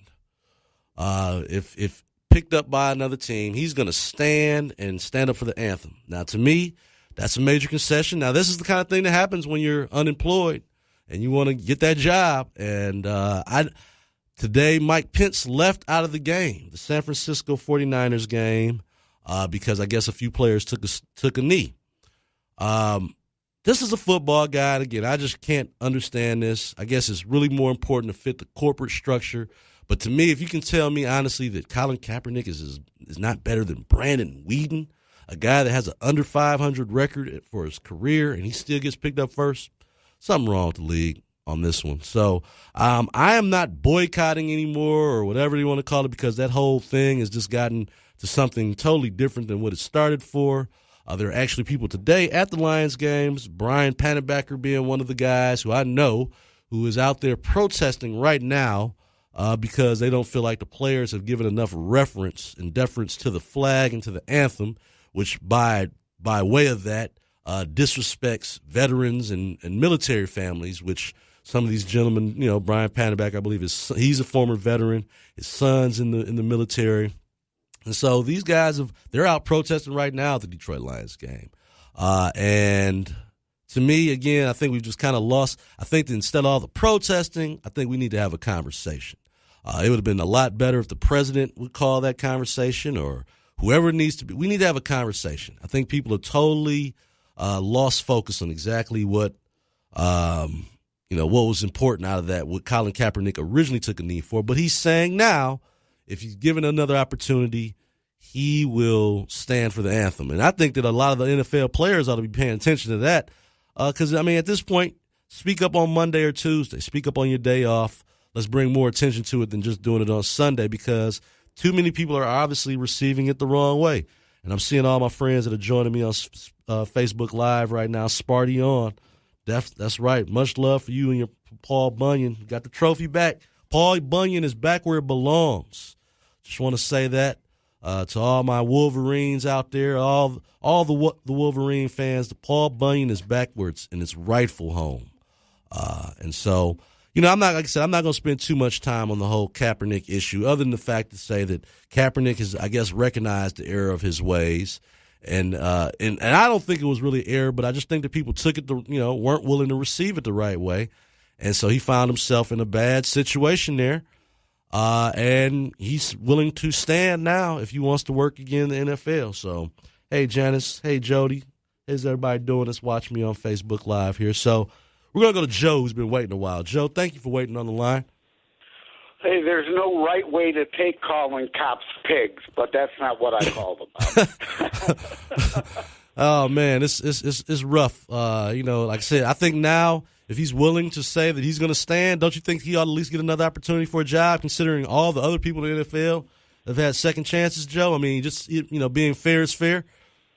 No, far too many in the NFL have been given second chances. It's ridiculous, these spoiled brat millionaires who think they're entitled to third, fourth, fifth, 20th, 100th chances. But, Joe, all right, let's just be honest here about athletes, NFL, NBA, but NFL as well. You have to be a unique, physically gifted, God-blessed, talented individual to be in the NFL. So I don't understand why people label them as lazy or entitled, because do you know how hard you had to work to get into the NFL? It's a lot of there's a lot more people that want to do that job than work at the plant or work as a receptionist, whatever. The competition level, the way you have to have yourself in peak physical condition, these guys aren't lazy. And entitled might be because they've done so well that maybe sometimes at some point in their careers things have been given to them, but it wasn't the opportunity to play ball. It might have been when you go to a restaurant, you might get a seat first, or you might get a free drink at a bar, or you might get attended to first. So maybe you're entitled that way, but to actually play the game, a lot of these men have given way more of their life to football than what they're going to get out of it down the road. So I don't understand when I hear the word entitled when it's come to these guys, because they work extremely hard to get where they're at. But there are a lot of people who could very easily take their slot with better moral character. But again, called at the tail end of your voter discussion. Okay, all right. Well, let's go to that. Let's go to that. What do you think about this whole idea of straight ticket voting and obviously Democrats oppose it, Republicans are support it. What do you think about straight ticket voting? I think it should be eliminated. I do think people need to be encouraged to pay attention to who they're voting for and get off their lazy ass and figure out why they're voting for somebody. But my main thing is the voter ID. Why are blacks, you talking about what Democrats say to blacks, why do blacks continue to give the Democrat Party a pass on this racist notion that blacks are far too lazy or far too stupid to be able to get or obtain or already have an ID? Well, Joe, you just heard that guy, Dr. Mack, call in and basically say, I didn't know what I was talking about. And I'm like, this is what Mark Brewer said himself. This is not what Republicans said. I didn't even understand why we kept bringing up Republicans right there, because this is what Mark Brewer, who was the chairman of the Democrat Party for over 20 years, one of the longest-serving chairmen probably ever, and he just felt that black people would struggle way too much if they can't do straight-ticket voting. And, of course, if you somehow gave a piece of ID, that would further complicate issues for black people to vote. And I always say we went through much more to even have the opportunity to vote. So an ID should not be an impediment. And I just reject that notion. I think if the Democrat Party believes it's that hard for black people to vote for that reason alone, then they ought to work harder to earn their vote instead of just saying, well, it's black, straight ticket voting is the only key. That's the way I was looking at it, Joe. And, sometimes these guys, some of these liberals don't like to hear that, but that's just the truth. It's not that black people couldn't vote any other way if they, but they want to make it that way. They want to make it easy enough where they don't have to think about it. Just click that one box and walk on out the door. Yep. That's what it's all about. It's to cater to lazy and stupid people. And that's not saying that it's catering to the black community. That's Democrats. Right. Well, and that's what when I had a problem with Mark Brewer, he didn't say anything about making it easier for the white guys in rural Michigan that might not even have access to same. It might be 30 miles for him to vote. He didn't say anything about them. He just said it's going to make it harder for black people, and he even went into detail about it. He said that because black people would have to read the ballots, that the lines would be longer, and that would discourage black people from wanting even to vote. I mean, that to me is the ultimate paternalism of white liberals thinking that they got to make everything easy for black people, including voting, and no ID. Now, listen, the flip side of that is if you went to a UAW or a union meeting without your ID, guess what? You're not voting. Absolutely. You needed an ID to get into the Democrat National Convention that you played. Right. That's my point. You needed it then. So how come it's so difficult for, I guess, black people in urban areas to go out and vote if you can't? Like I said, the UAW, if you go try to vote on one of their things, walk in there without an ID and see what happens to you. You know? And yet black Democrats keep perpetuating the racist notion because it's the only argument they got. Because when they do man-on-the-street interviews like Steven Crowder or Jesse Waters or anybody, interview blacks support voter ID because intelligent blacks know it's all about voter fraud and nothing to do about voter ID. Thank you. Well, thank you, Joe, for calling in and adding some clarity to that situation. Because I think, again, when I was talking with Dr. Mack, he would not answer that question for me. Thank you. So we're going to go to Sean, who's on the line. Sean, thanks for calling in. Yeah, that's Sean John. Sean John, welcome to the show. Thank you for calling in, sir. What up, though? Thank you. Here's the thing. This Joe guy, man, listen, brother, you're from the hood. Check guys like that more frequently. They must be checked. This Joe guy, he's a joke. I want to talk to him personally, in face-to-face. We can debate on the live feed, wherever. Joe and his type of thinking is a joke. Now let's go to the Colin Kaepernick situation where he's a joke at. Wait a minute. Before we clear that, why do you think Joe is the joke? Joe is a joke, man, when it comes to his thinking. His whole thing is Kaepernick, this, that. Oh, okay, on the Kaepernick issue. Got you. Yeah, okay. I was wondering what you're talking about with the voting of the Kaepernick. Okay, so we're talking Kaepernick right now. All right. So what do you think about the Kaepernick issue and the fact that he said he's willing to he's going to stand now if he's given another chance? Okay, let him stand. But guess what? He made his message already. I agree. His message is this. Yeah, his message is this. Listen, Joe. Listen clear. We are going to do something about police brutality and getting away with injustice against black people, murdering people, getting caught on camera. Listen to this, Joe. People are being caught on camera, policemen, and they're getting away with murder and all type of other stuff and brutality. We're going to do something about that. Kaepernick took his knee. Not just Kaepernick took a knee. Kaepernick made a stand for Black Lives Matter, like all lives matter. You hear that, Joe? Black lives matter like all lives matter. So therefore, Kaepernick did his part. If he want to stand now, good. But if other people want to take a knee because of the injustice of police brutality still going on in America, they should be able to. And guess what? Here's the key thing, too. We need more African Americans in the NFL to own teams. Puff Daddy is one of them that wants to own a team. We need to encourage more of that. So the key thing is this. If anybody wants to protest about injustice, and can you hear that, Joe? Injustice, okay? That's why they're doing this, for injustice. Well, Sean, I would say this. It started off as injustice. Scot-free with stuff that they should be prosecuted about. And you let Joe get away with talking all that garbage he's talking. Well, listen, I don't look to start arguments. I always look at this as like my house. I invite you into my house. We're going to have some agreements and disagreements. So I'm not looking to tear Joe apart because I asked him, why are you calling them entitled? I don't see that when I hear guys, me personally, when I've been listening to these guys talk bad about these NFL players, it's some envy and you know what? of them. Here's the thing. Mm-hmm. If I hear another suburbanite call somebody lazy or something like that, man, they're going to get cussed out. Don't you dare try to disguise you calling somebody lazy when you got free labor from people who were in bondage. Don't you dare talk about nobody being lazy, because ain't nobody lazy. Don't you dare constantly try to talk about this, that, that. Ain't nobody lazy. You know what I'm saying? If anything, your ancestors should not have gotten free labor from people in bondage. You know what I'm saying? So the bottom line is this. Here's the key thing. You have to respect justice, and we're going to make you respect justice.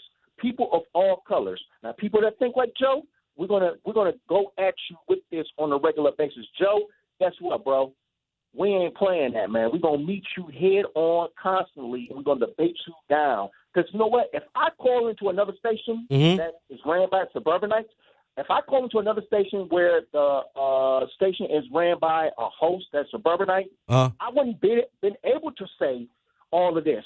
But Joe can call into a black station where black people get to say most of their opinion and say what he says. So therefore, people that think like Joe, that are hosts. Well, Sean, all I can say is on my show. You call in to the stations. Well, thank you, Sean, for calling in. All I can say is on my show, I have an open door policy for everybody. I don't have to even agree with the person that's calling in. Obviously, Dr. Mack was one of the gentlemen that called in, and I'm not going. Like I said, I don't want to make it a personal fight between me and the caller. So I do appreciate you calling in, Sean, and touching on the issue. I appreciate you listening to the show today. Thank you again. We're gonna go to Kim. Kim is on the line. Thanks for calling in, Kim. Yeah. Hello, Kim. Hey, can you hear? Yes, ma'am. Can you hear me? How are you doing?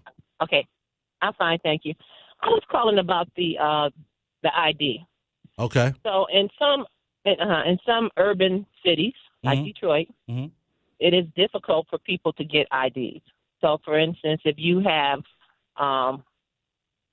tickets, you don't have insurance because you can't afford it. It makes it much more difficult to get IDs. I can't really tell you. It makes it harder to get a driver's license, but you can get a state ID, and if you have any financial issues, they give those out to you for free. They will come to you. They have a mobile truck nowadays with the Secretary of State's office. So to me, the idea that you might not be able to get a driver's license, but you can get a state issued ID. And so the idea that, only black people haven't figured this out is condescending. I think that again, the same people that'll tell you that we're fighting for this against voter fraud and want, it's not an issue to have an ID will not let you vote at the unions when you go in and vote. If you're an employee of UAW, if you're an employee with the Detroit Teachers, union or any of these kind of things, you cannot vote with ID.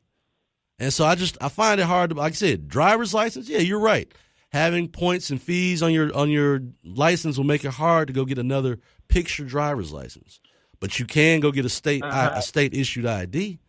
And if voting is that important, which I think it is, if I couldn't get a driver's license, then guess what? I would go get me a state ID, and to guarantee that I can have my voice can be heard in the community, making sure I pick the right kind of leaders. And I think that that's the bigger issue is that when I hear Democrats saying that, and then again, the other issue is straight ticket voting. Mark Brewer did not say that it would be harder for rural voters who might have the exact same education levels of these urban voters when it comes to reading or whatever, but it was only going to be more difficult for black folks because, again, we would get in there and actually have to read through the ballot. Imagine that first, what a concept, reading the ballot. And if we did read the ballot, it was going to slow up the lines. And black people, not white people, not Asians, not anybody else, were going to walk away and get frustrated and not vote.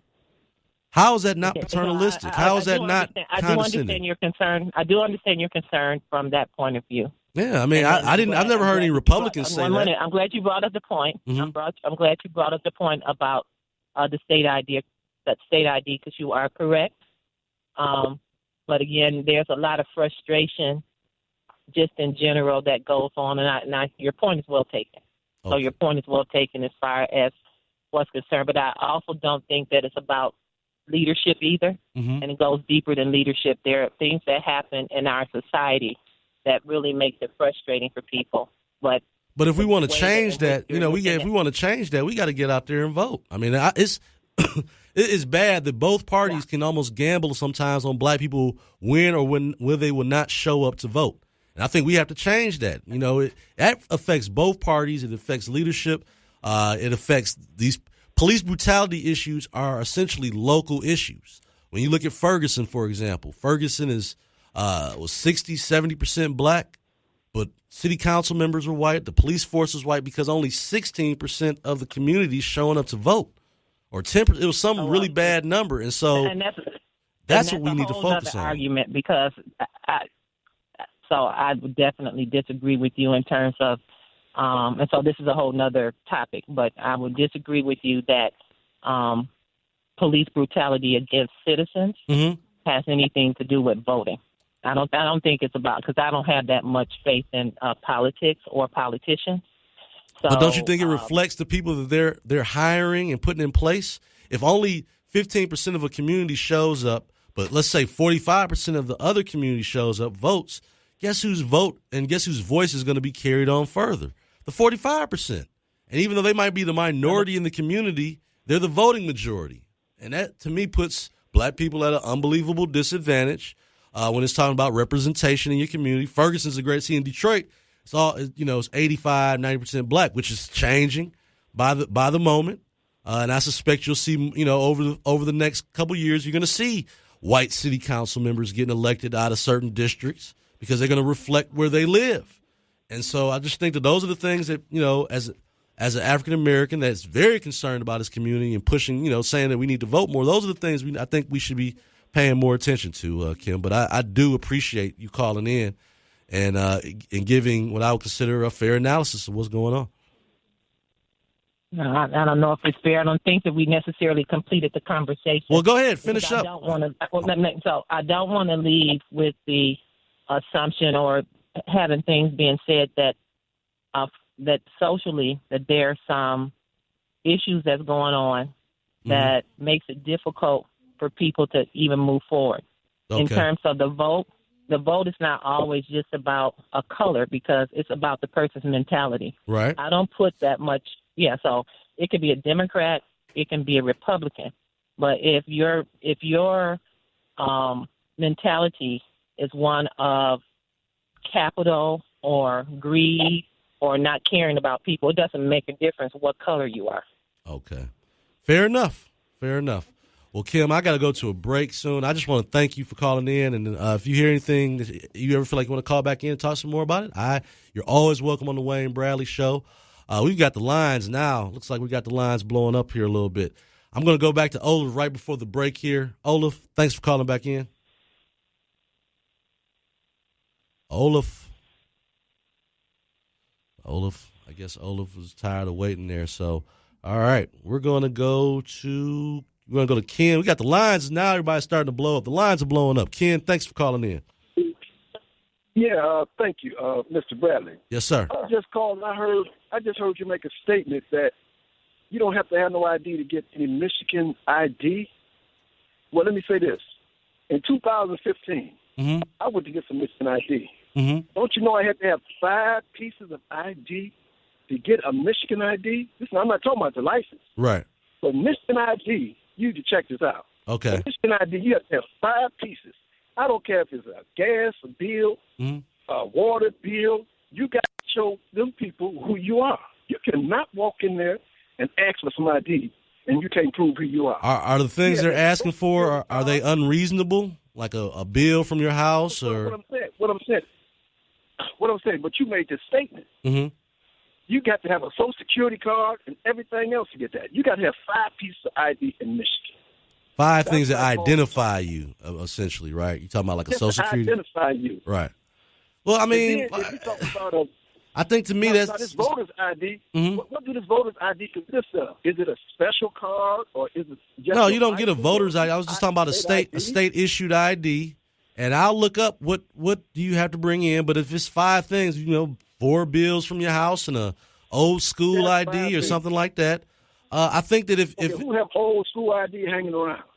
You got old school ID hanging around? Actually, I do. I'm kind of geeky. Yeah, I said my producer here just said the same thing. I don't throw away anything. I got all my IDs, and so if I needed to, but the average person don't.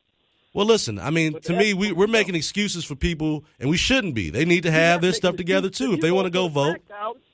I'm just saying, be factual. If you're gonna say something that they don't take up, just walk in and get an ID. I didn't say that. I just said that there's other ways. There's other state issued IDs you could have besides a driver's license, because the caller said that, well, if you have points on your record, if you have fines, you can't get a driver's license, which is true. So what I'm saying is that there are other methods to get a gun license. That counts as your license. You can get a CCW. You can have it's other state IDs that you could have that could lend itself to voting. So look, hey, listen, Ken. I just want to clear that up. Okay, well, thank you so much, Ken. I appreciate. Require 5 IDs. Okay. I'm gonna do some more research on that, but I appreciate the call, Ken. Thank you so much. Listen, we got a bunch of calls in here coming in. We're going to take them after the break. You're listening to the Wayne Bradley Show on 910 AM, your superstation. It's the Wayne Bradley Show, conservative political radio, giving you what you need. 910 AM Superstation is the voice of Detroit. We've assembled an unmatched roster of talent, topics, and opinions designed to reflect the heartbeat of the city. I am going to start up a business that involves tours of the city, the nightlife, different neighborhoods, and just people coming into the city and showing them what Detroit has to offer, and also the hidden gem. What type of advice would you give an individual like me stepping into the field? You're almost like being a concierge to tourists that come into the city. I think it's a great idea. It requires a lot of research. Because if you're going to do that, if you're going to turn people on to everything that's going on in the city, you have to be aware of everything that's going on in the city. But anyway, I hope that helps a little bit. You are, we are, and forever will be the voice of Detroit.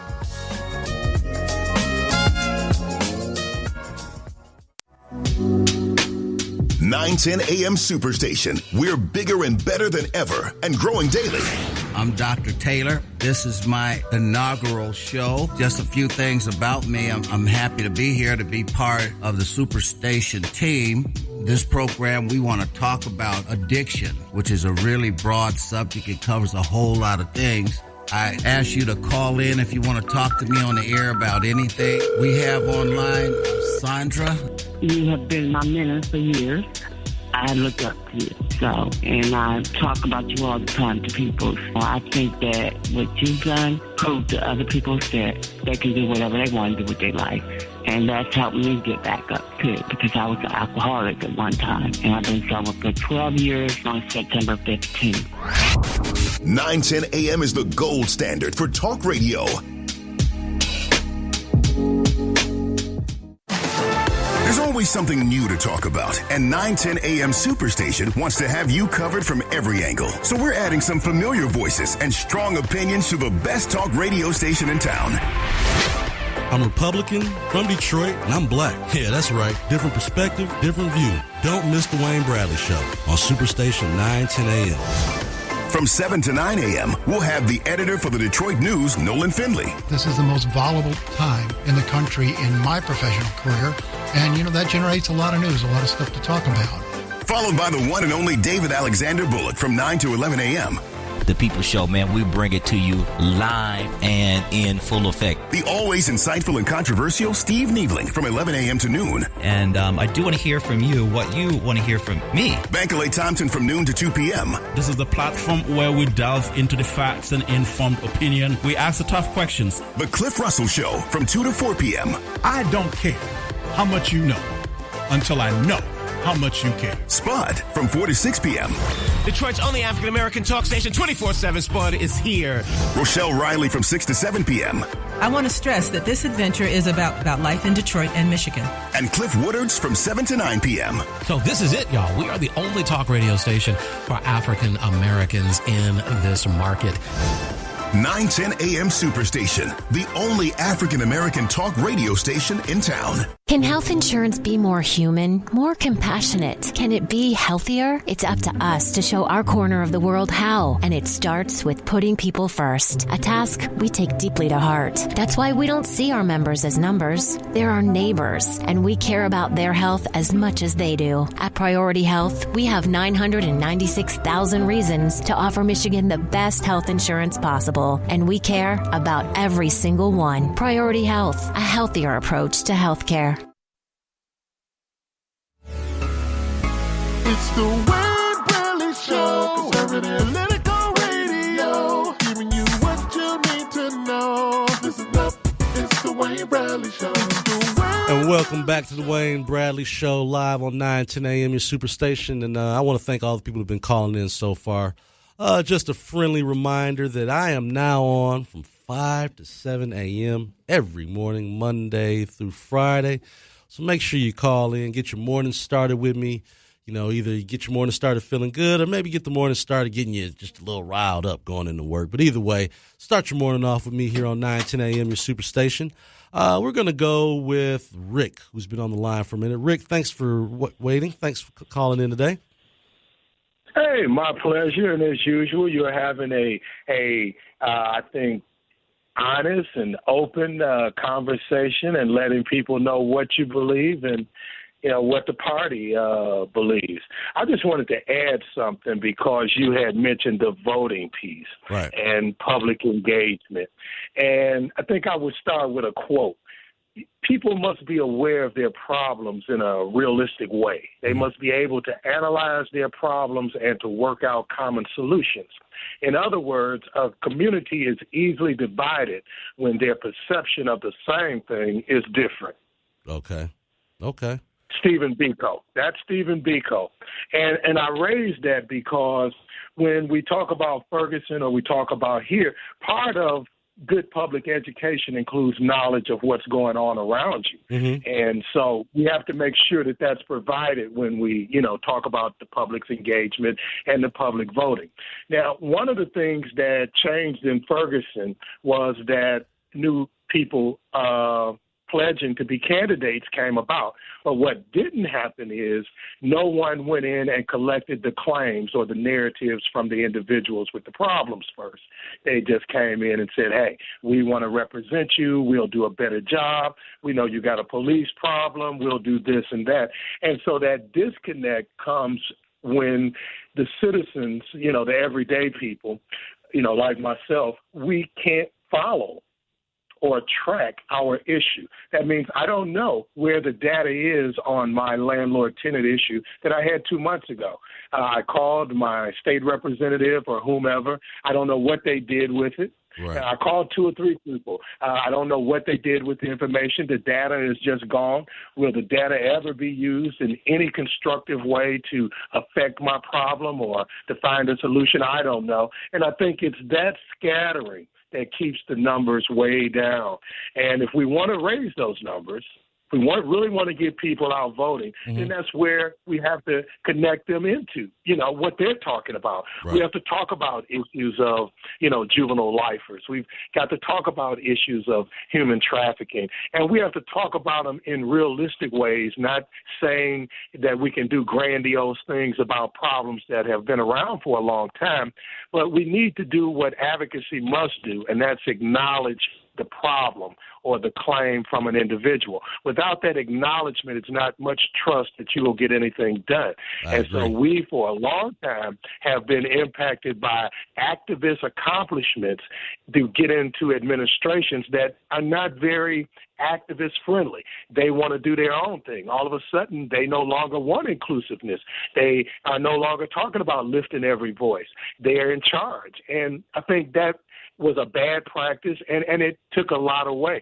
So, I say just, make3.com, because we've got to bring together people's experiences, the suggestions, and what they want. We need those narratives. They're a part of us putting together a cohesive picture of where we are so that we can tell where we're going. And so thanks a lot, man, for, your attempts, I think, to bridge that and to do something about it. Thank you so much, Rick. I appreciate your perspective. And you're right. We're trying to bridge things together and give people, options and put options on the table. So, and I think the important thing is definitely, like you said, listening to the concerns of the people from the community. That's the way you can change some of these things around. So thank you so much for calling in today, Rick. All right, we're going to go to my buddy. I believe he's out of Lansing. Chris, welcome to the show, my friend. Hey, Wayne. How you doing, sir? That was a game last night, man. It's another great day to be a Spartan, my brother. Every day is a great day to be a Spartan.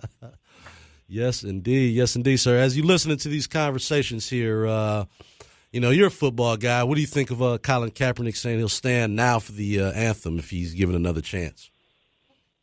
I think he said that before all of the I thought he did too. Players joined in. He's just saying it louder. Yeah, I thought he said it. He made that clear a couple months ago, that he wouldn't do that again. So today it's news. I just saw that Mike Pence had left out of an event, the 49ers and the Colts game, because he said that he would not take part in anything where someone was disrespecting the anthem. And I just think, again, man, that people kind of just really lost sight of all that a couple weeks ago. It became more about just being silly. Yeah, it was not about police brutality anymore. It's about protecting the shield of the NFL. And I saw owners taking a knee and all that. So it wasn't about police brutality anymore. That's why I kind of said, hey, these guys need to focus more on this kind of activism Monday through Friday as opposed to just taking a knee on Sunday, because all that's doing is, to me at this point, it's not helping the scenario, and you're dividing people, that essentially are looking for a reason. Like when I see, I don't like picking on Brian Pannebacker that much at this point, but he's out today in Detroit. He's out in Detroit today boycotting the Detroit Lions, and Trucker Randy and all these guys are down there mad. They're boycotting the Lions? The Lions don't kneel, though. Well, they've kneeled that 1 week. They kneeled the 1 week, and Martha Ford told them that, or whoever the Ford family said, that they would work with them on their causes, that they would just not take a knee. And I just think it's funny. Like I said, some of these done the first time. Some of these guys are, when I look at, Trucker Randy and Brian Pannebacker and those guys, when they're out there, it's like they're going from issue to issue of what to be mad about, And I just think that this is just another one. He's been in the paper all week, so I think he's cool with just being in the paper all week. And they're doing it to support Trump. They're not doing it for the cause, or if they're really upset about the flag now, it's because Trump said so. And I think that's, to me, that's the difference when you have fans instead of supporters in politics. Because I've never led by the nose, man. Yep, I've never seen people willing to mobilize just based off of something the president said, and he's not thinking about it anymore. I honestly don't believe that the president has given much more thought to if guys are standing or kneeling, except when the media gets in their face and asks him a question. He's not thinking about that anymore. And to see all these guys that are driving from 3 or 4 hours from the UP down here to protest the game today, when it probably won't be more than 10 to 20 of those guys in the first place, I just think that they could be focusing their efforts more on trying to either help Republicans win in their own districts. There's just got to be some more productive things you could be doing right now than protesting the 5 or 6 players. People don't really do productive things. They want to stand out and be seen, briefly get their 15 minutes of fame. I mean, that's the thing about, East Lansing and MSU is, East Lansing City Council, most of the population of East Lansing every year is college students, but most of the college students either aren't registered to vote or they're registered to voat where they in live, their hometowns where their parents live. Mm-hmm. So all of the laws that affect mostly them are written by about, 5-10% of the population, and 5 to 10% of the population that actually hates the students being there. That's an interesting perspective, Chris, now, because that's what I was kind of talking about with Ferguson. The whole thing is that, that it's a group of people that are voting that, like you said, might not like that those folks are there anyway. And so, and to me, that is a bigger issue. And like I said, police brutality to me and the way police operations work is a local function of government. And if you don't like the way they're doing something, then you make those changes right there at the local functions of government. And I think that was something else that kind of chapped me the wrong way with Colin Kaepernick was when he said he's never voted before. I said, well, okay, you're just protesting. That's the thing that chaps me off about most of these guys. Yeah, you just protesting, but there is no plan of action after you protest to really improve that environment or that situation. And to say that, well, you don't see that your vote counts or you don't see that why you should vote, well, then I don't see, why you're protesting at that point, because you can protest and then there's no action plan afterwards. Then, it's just and that's to me what a lot of this protesting is. It's not just, one group of people. I see a lot of it where it's just, for the day, you got a lot of social media justice warriors. To me, those are the guys that just sit around and post something, have no intentions of following up on it. It's just like, it's the trending thing to do. So, I remember when the tragedy happened in France, you see all these people posting a profile picture with the France behind it or what, the French flag, whatever. So, it's just like, to me, it's like a trendy thing to do instead of actually taking the action that's necessary, until we start taking it further on that. That's the discussion that needs to be had. And I think it's unfortunate, again, when we're talking about today, dealing with how Mark Brewer felt about black people and how we had to have straight ticket voting because black people wouldn't be able to vote without it. And black people aren't offended by that. Not enough of them anyway. They're not voting anyway. Yeah, that's what he's saying. And that, to me, they're not offended by that, which they should be, because if a Republican said that, they'd be very offended. If Donald Trump said tomorrow now imagine this. Imagine if our Republican leadership, if our governor or something said, you know what, we need to get rid of straight ticket voting because, you know what, black people just can't figure out how to vote without it. It would be an uproar. And the NAACP and everybody else would be mad for saying what Mark Brewer's already said. And to me, that's the problem, is that you're picking and choosing. Even two white men could say the exact same thing, but you're only mad because one of them is a Republican, one's a Democrat. It's it's ridiculous. It's okay if their buddy says it. Yeah, it's ridiculous. Well, that's the paternalism. They get away with it, and no one questions them any different, man. So, hey, Chris, I want to thank you for calling in again, man. We got next time I'm up there, we got to hang out. Like I said, our Spartans are looking good. What do you think? What do you think our record's going to look like for the end of this year? Now that we're 3-1, we've beaten one of our biggest rivals. Only tough. Do we play Penn State this year? I can't remember. All I know is Ohio State's I think we do, but Ohio State's our biggest obstacle to the Big Ten title. I mean, that's always our biggest obstacle. It's never been Michigan. I can't remember the last time Michigan was our biggest obstacle to win a championship. I mean, that's our big sister, I guess. That's what they like calling us little brother. It's big sister. Just remember, Harbaugh's only beaten us once, and Harbaugh's never beaten Urban Crier's team. I know. Coach D ought to be helping him out. He ought to listen to the master. And it's only so much longer before people in Ann Arbor or even Harbaugh himself realizes that, you know what, I'm not the best coach in the state of Michigan. I'm definitely not the best coach in the Big Ten because I can't beat Urban Meyer. Maybe I need to go have the Brink truck back up to Ann Arbor and get myself back to the NFL. And my prediction is, this is my prediction, folks, and you can call me Negro Diamonds if you want to. Jim Harbaugh will be with the Indianapolis Colts organization within the next 2 years. That's where he's going to go. I'm probably not calling you that. That's okay. He's gonna be coaching his buddy, his former protege, Andrew Luck. He's going to go back to the organization that actually allowed him to get some playing time because, he spent most of his life as a backup in the NFL anyway. That's why he's such a good coach. He watched most of his career. And so I predict that he will be back with the Indianapolis Colts because their coach has done a very mediocre job over the last couple of years. Some of it's not his fault because of injuries. But Jim Harbaugh is going back to the NFL. That's my prediction. True. That's my prediction. At some point, I give him 3 years though. he's brought respectability back to Michigan, which was all they wanted in the first place. I mean, they were pretty much, and this is the impatience. This is why I wouldn't want a lot of coaches wouldn't take that job is because they don't want just respectability. They want to be the Michigan of the 1940s and 50s. They still think that they're in that generation of just one of the powerhouses in college football. So my prediction is that at some point Jim Harbaugh is going to go to the Indianapolis Colts, coach his former college player, Andrew Luck, at Stanford, and coach him in the NFL. That's my prediction, Chris. I hope it happens very soon. I like that. I give it 3 years. I think he'll try and stick it out because of pride and because Ann Arbor. He's like the only god that he's a god up there, man. Worship him every day. Yeah, he's a god up there. It would take a lot to get him out of U of M, but I think he's a guy that likes challenges. And if he keeps losing all the challenges up here in Michigan, I mean, truth enough, they don't even, that's the sad part. They don't look, they try to, downplay us and say we're not the big rival. So, well, if that's the case, you haven't done anything against Ohio State. I mean, we're whooping up on you anyway. And so I find a lot of glee in watching watching the Spartans beat them, watching them still come up for answers. They haven't been able to beat Ohio State, which I know hurts them even more than losing to us. But that's pick your poison. We're both better than you guys, and it's a great feeling right now to be a Spartan and watch these Wolverines struggle like this, Chris. I got to tell you. Amen. Their tears are delicious.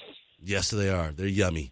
Well, thank you again. Thank you again, Chris, for calling in, and we're gonna finish this out. Go Green. Go! That's right. Here we go. Go Spartans. Thanks, Chris, for calling in. All right. Well, I hope that I didn't offend too many of my Wolverine listeners listening in today, but as always, next week, you guys work hard, practice hard. Maybe you guys can beat Northwestern or Indiana, some of the more second-tier teams. But, I mean, you guys, what I would consider U of M at the top of second-tier teams in the Big Ten. I'm thinking another third-place finish this year. I mean, how can, there's no question about the historical significance of U of M. And it's great to have these guys back competitive again. I mean, they definitely add value to the Big Ten. There's no question about that. I mean, but they're, like I said, Ohio State, Michigan State, that's the cream of the crop. Penn State has gone through all the trouble they've gone through, and they're building back up to be a top-tier program. So, I mean, again, I'm cheering for Michigan to keep trying, guys. Keep trying against the Michigan State Spartans and Ohio State Buckeyes. I mean, you guys are, you're in a lot better shape than you were before Harbaugh came, and I give him credit for that. He's a great motivator, a great recruiter. And, I mean, he's got some great talent. Broke my heart when Donovan Peoples-Jones went to Michigan. I know his uncle very well, and it broke my heart because he is the truth. I will cheer for him. He's one of the few, just like when Jalen Rose and C. Webb were up there. And Mo Taylor. I will cheer for the guys that I got love for on those teams. And he's a beast. So I know he'll do fine. Hopefully he's 3 and out. Don't even stay there for that fourth year. DPJ, do your thing. But I've really enjoyed, yesterday, and I want to remind everybody again that I'm up every day now, 5 to 7 a.m., waking up folks in Detroit, having a great discussion on politics, culture. We talk about events here in the community that are going on. So I'm enjoying it. I'm really enjoying getting up and talking with the folks here. So you guys keep calling in. If you want to hear any of my old shows, just go to conservativebro.com, or you can just look up the Wayne Bradley Show. You'll find that all my shows have been podcasted for the enjoyment for those folks who are not up at 5 to 7, or if you just missed a show that day. So I do appreciate everybody that's called in today. We're going to, going forward this week, we're going to talk, I'm sure we'll talk more about, I didn't really talk too much today about the inner political beef between Donald Trump and Senator Bob Corker. This morning, let me just give you a quick, what happened this morning. Donald Trump made a tweet this morning that said, Senator Bob Corker begged me to endorse him for re-election in Tennessee. I said no, and he dropped out. He said he could not win without my endorsement. He also wanted to be Secretary of State. I said no thanks, and he is also largely responsible for the horrendous Iran deal. Now, this is a fellow Republican that Donald Trump is talking about. And then so Senator Bob Corker, I wish I had some gunshot sound effects right now, because this is beef. This is bang, bang beef right here. Senator Bob Corker responded and said, it's a shame the White House has become an adult daycare center. Someone has obviously missed their shift this morning. Bang, bang. That is beef right there, folks. And as a Republican, I subscribe to the 11th commandment. Thou shalt not talk bad about a fellow Republican. Ronald Reagan put that in place, and I think if we all followed that, we'd be in a lot better place, because I don't think that, Nick Ayers earlier this week said that he wanted to purge all the Republicans that didn't support the Trump agenda. These are some strange times to be a Republican in terms of these kind of things, because we never did all this out in the open. Now, behind closed doors, there's always been a schism and a difference of opinion between conservatives, moderates, the Christian conservatives, which is a whole different group of people, libertarians. The Republican Party truly is the party of the big tent, and we were always usually be able to handle our ideological differences behind closed doors. Trump doesn't do that. He's tweeting it out there. He's starting it right there for everyone to see, and it's a different way of governance. I just wonder, is that going to help get his agenda done legislatively? With all the other stuff that's going on right now, no one is paying attention to the fact that the economy has totally is booming right now. It's on the way up, and a lot of that has to do with the way President Trump has gotten rid of regulations from the Obama era and has given more confidence to companies to invest here in America. So while we're spending a lot more time arguing about inter-squad beef, is what I call that, we're missing the big point here, that the country is recovering. Tax reform is going to be big here. That could be instrumental in bringing back more jobs to America, because to me, that's the best way you can help this economy, help this country out, is providing more jobs and opportunities. Ronald Reagan once said the best social program in America is a job. And I think, to me, that is what we need to be focused on. I think sometimes the president, he's like anybody. He's like a human. This is what I say that makes President Trump more human, is that on the weekends when he's not working, he gets bored. He tweets things out that maybe he shouldn't or whatever, but he gets bored. And I think that when he has time to himself, he starts tweeting, and no one's there. No General Kelly. No one's there to tell him what to say, and his thoughts are his own. They're unfiltered, and a lot of his supporters love that. I respect it, because in politics, a lot of times, people would say what Trump says in public, they'd say it behind your back and smile in your face. And so Trump, at least where he stands on the issues. And do I personally, is that how I handle things? No. But I respect him for doing so. And a lot of, I do come from the old school of, I'm a Jack Kemp Republican. We didn't do all that. We didn't do all this, fighting with each other in public. You take it to a boardroom, take a fifth of scotch in there, and let's negotiate. That's how the old school politicians in general negotiated. It wasn't all this media. You didn't have the 24/7 news cycles. And so you didn't have these guys clamoring for attention the way you do now. And so it's become a different ball game, but I encourage people, after today's discussion, I encourage people to do more research. I had the chance to look at the Secretary of State website. There weren't 5 different requirements. You didn't have to bring 5 different things in there. There were actually some very simple requirements to get a state ID. So if you can't get your driver's license, which, again, Tom Leonard, the Speaker of the House, is working on to get rid of all those speaker fees. And I'm going to have him come in hopefully sometime in the next week or so to talk about all the different things that he's doing or trying to get done legislatively that's going to help out urban communities, Detroit, the insurance rates, the driver responsibility fees. These are all things that affect the mobility of a person to even get a job in the first place. So we're going to definitely bring Tom Leonard on the show and talk about that over the next week or so. So I appreciate, again, everyone that's listening. It's been a good show today. We had a lot of interesting callers. Dr. Mack, thank you for calling in. Even though you might not have answered all my questions, I do appreciate someone that's willing to debate me on the issues, and it doesn't have to be personal. So thank you again for calling in. You listen to the Wayne Bradley Show on 9:10 a.m., the Superstation. You guys have a great Sunday, and I'll see you bright and early tomorrow morning at 5 a.m. Have a blessed day. It's the Wayne Bradley Show. It's the Wayne Bradley Show. Conservative Political Radio. Giving you what you need to know. This is Gene Zamler for 1-800-Lawyers, the Michigan law firm representing Michigan people for work-related injuries. If you have been injured on the job and